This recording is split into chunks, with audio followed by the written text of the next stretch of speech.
Vladlen Semenov. I have been doing ballet all my life. I got into ballet by sheer accident. My family was living in Baku when World War II broke out. At once we moved to a village which is now located in Georgia. My father, he died in 1942 and left my mother and me without any support. There was only one way out for us, to go to my aunt in Perm, which was at that time called Molotov. It was to Perm where the Kirov theater was evacuated, and part of the ballet school from Leningrad. This is how I met ballet. As luck would have it, my aunt managed to find an excellent ballet teacher who helped me get into the school. His name was Leonid S. Petrov.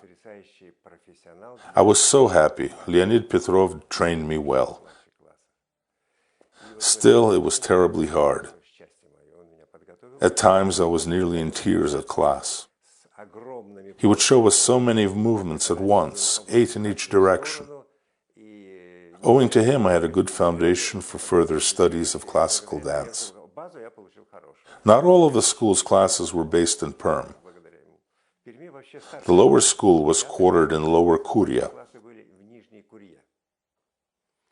My class, for instance, would have had lessons at the Kartoffelnaya summer residence. It was so terribly cold in the so-called studio. The accompanist had to play on a piano not in gloves, but mittens. During our breaks, she would rub her hands one against the other in some strange way, vainly trying to warm them up while shaking all over. I graduated from ballet school in the class of Vladimir Ponomarev. I would like to tell much about him. He was such a kind man and an outstanding professional. Vladimir Ponomarev would tell us, keep your eyes on the grad students. If they do a movement correctly, you should learn it. If they make a mistake, you should understand why. I believe that this teacher's biggest secret was his kind heart, the way he treated his students. That was his trump card, the basis of his method. Well, we, the students, were also eager to learn. We used to exercise after class.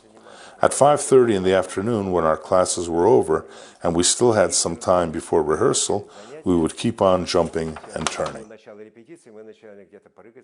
We even had a game of sorts. We played pirouettes. Several boys would line up and each would do a pirouette one after another. First one pirouette, then 2, then 3. Can't do a proper pirouette? Drop out. And so the game went. Ponomarev had a phenomenal memory. He remembered entire ballets, their librettos, and every dance down to its minute details. Whatever he had ever seen for himself. In particular, he remembered every ballet by Marius Petipa. Just before the war, in 1940-41, Ponomarev and V.Chabukiani were busy reviving the ballet La Bayadere. V.Chabukiani did solo pieces, while Ponomarev worked with the entire corps de ballet and reconstructed the mise en scène for the performance. The things he did change in the ballet were the dance of the bayaderes around the fire in the first scene, where he made the dancers dance en point. V.Chabukiani, on the contrary, brought in many of his own changes, including the gorgeous adagios in the first act. There is an element where the male dancer passes the ballerina from his one hand to the other. Well, I once heard Semyon Kaplan saying that pass was his contribution. But most of the piece was done by Chabukiani himself, of course. In the second act, he included a wonderful pas de deux of Gamzati and Solor, and the quartet of soloists. In my view, Chabukiani and Ponomarev made a rather good compilation of La Bayadere. As for my further career in ballet, the Kirov theater had a vast shortage of men at the time, and all the boys from my class were accepted into the troupe. Unfortunately, during the following draft that autumn, they all went to the front. They left only Slava Kuznetsov and me at the theater. I was made a soloist by P.Gusev. My tutor at the theater was Boris Shavrov, an elderly choreographer, one of the first to introduce a hand balance class. In the foreign terminology, they called it pas de deux class instead of duet class. The ballet troupe at the Kirov theater was then headed by P.Gusev. As a dancer, he himself was in very good shape and would do many rehearsals, both with the corps de ballet and soloists. He would watch every performance closely, and when one of the dancers made a mistake during the intermission, we'd hear his angry voice through the loudspeaker requesting the poor dancer to pay him a visit at the office. P.Gusev knew how to be strict and maintain the required level of discipline. I was lucky again when I joined the theater, as Konstantin Sergeev was busy restoring many performances at that time.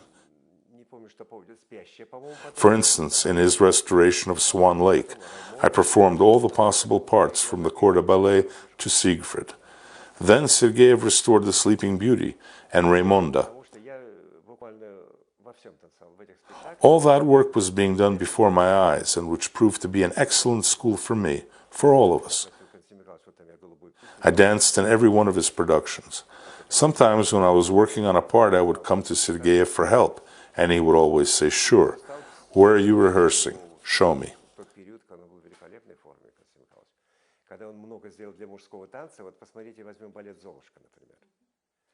When I joined the theater, Sergeev was not only a choreographer but also a dancer. He was in great physical condition. He did so much for the male dance in those years. Take the Cinderella, for example.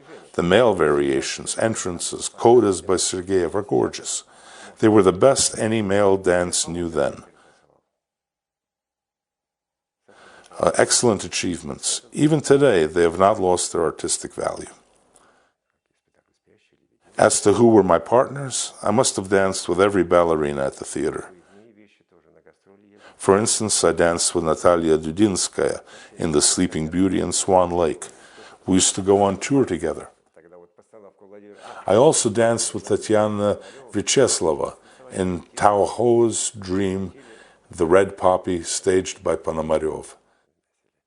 I danced one of the three birds who carried Vecheslova in their arms.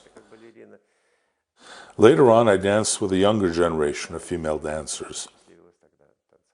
I danced with Lyubov Wojcik. I danced with Nona Yastrebova, Inna Zubkovskaya. I also danced with Kirillova. Well, I danced with every ballerina at the Kirov theater. Natalia Dudinskaya was then considered the standard for a ballerina of the Leninrad School at that time. She was Agrippina Vaganova's student. Her dancing technique was superb. She could do just about anything. She had those very prominent movements and vividly expressed the character she was dancing. I'd also like to mention Alla Shelest, a dancer who had always been very true to the Leninrad School of Ballet. She was such a wonderful person, a supreme ballerina with incredible plasticity. She was a dancer of such a high level that the whole troupe would watch her dance from backstage. There was something very special about her, something that seemed to come from deep in her heart. I was Alla Shelest's partner when she danced Giselle very late in her career, almost at the end of it. She would make me work hard. During the day at the theater, I would rehearse Albert's part with Shavrov, and then in the afternoon, I would go to Shelest's apartment where we would rehearse all the duets and mise en scène in front of a large polished cabinet that stood in her room. There was no mirror in it, so our vague outlines were all we could see in its polished surface.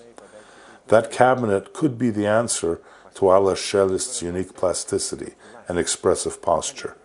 One cannot forget her in Laurentia, when she would enter the stage, mesmerizing the audience with the strong movement of her arms. She was truly a unique dancer of our time, of our era.